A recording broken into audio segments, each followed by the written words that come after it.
How are you? అందరూ ఎలా ఉన్నారు? Good morning. బాగున్నారా? అందరికి నమస్కారం.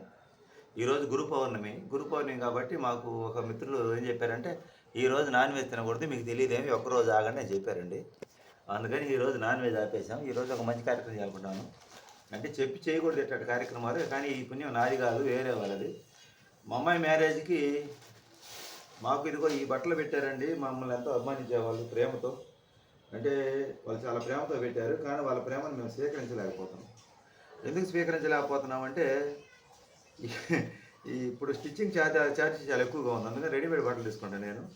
అందుకని వేరే వాళ్ళు మేము మామూలు వేరే సాట కుట్టించుకుంటాం మేస్త్రి మాకు ఇవ్వండి ఈ బట్టలు అని మా ఒక వర్కరు అతను పరిస్థితి బాగాలేదు అడిగాడు. నువ్వు కుట్లిస్తే నేను కుట్టించుకుంటాను. మాకు టైలర్లు ఉండరు, తక్కువ రేట్ తక్కువ కుట్టేవాళ్ళని చెప్పారు. అందుకని ఈ బట్టలు ఇవాళ గురు పౌర్ణమి కదా, వారికి పెడుతున్నాం. దీంట్లో నాదేం లేదని గొప్పతనం. ఇది ఈ బట్టలు ఎవరైతే పెట్టారో ఈ పుణ్యం అంతా వాళ్ళకే దక్కాలని మనస్ఫూర్తిగా కోరుకుంటున్నా. నా తరఫు నుంచి, మీ తరఫు నుంచి. అంటే మనం డైరెక్ట్గా సాయం చేయలేకపోయినా ఎవరన్నా మనకి ఇచ్చింది మనకి ఇలా ఉపయోగం లేనప్పుడు ఉపయోగపడే వాళ్ళకి ఇవ్వాలనేది నా ఉద్దేశం. ఇంకొక జత బట్టలు కూడా ఉండే, ఈసారి ఇతను కుట్టించుకుంటే ఇతనికే కానీ లేకపోతే ఇంకెవరికైనా కానీ ఇస్తా. అంటే ఆ ఊరికి ఈ బట్టలు ఇవ్వకూడదు, వీరికి ఏదైనా మధ్యాహ్నం వాళ్ళకి కొంత ఖర్చులు డబ్బులు ఇచ్చి బట్టలు ఇవ్వాలంట ఆచారం ప్రకారం. ఈరోజైతే నేనైతే ఈ బట్టలతో కలిపి ఎంతో కొంత డబ్బులు వారికి ఇవ్వడం జరిగింది. నా స్థామత కొలది, నా శక్తి కొలది. కానీ ఈ పుణ్యం మటుకు ఈ బట్టలు నాకు ఎవరైతే పెట్టారో వారికే దగ్గాలని మనస్ఫూర్తిగా కోరుకున్నాం.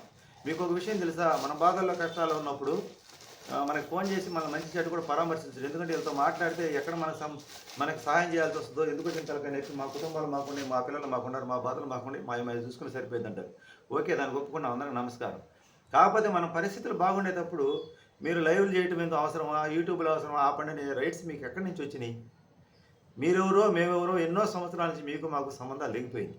ఇప్పుడు వద్దనుకున్న తర్వాత అక్కడ కష్టాల్లో మాకు మీకు సంబంధం లేదు, మాయ చూసుకుని సరిపోయింది అన్న వాళ్ళు మేము యూట్యూబ్ చేసుకుంటే ఆపమనే రైట్స్ మీకు ఆడ నుంచి వచ్చినాయి? ఈ పాయింట్ సమానం చెప్పండి. అందువల్ల దయచేసి శుద్ధి సలహాలు, అనవసరమైన సలహాలు ఇవ్వద్దు. మాకంటూ బంధువులు అయిన వాళ్ళు ఎవరు లేరు కాబట్టి మేము ఇళ్ళకి రావు, మా ఇళ్ళకి మీరు రావద్దు. మాకు అనవసరమైన సలహాలు ఇవ్వద్దు.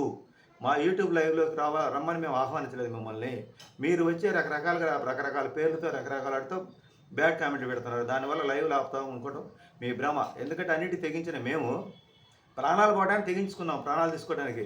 ఇంకెన్ని సంవత్సరాలు ఇస్తాడు, దేవుడు ఇచ్చినంతకాలం ఉందామని ఉన్నాం. అందువల్ల మీరు పెట్టే బ్యాడ్ కామెంట్స్కి మేము భయపడం. అర్థమైందా? అది గుర్తుపెట్టుకోండి. ఎందుకంటే అన్నిటికీ తెగించాం. ఏమంటారు, తెగించడానికి ఏముండదని.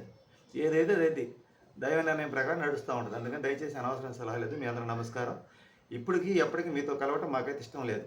Thank you.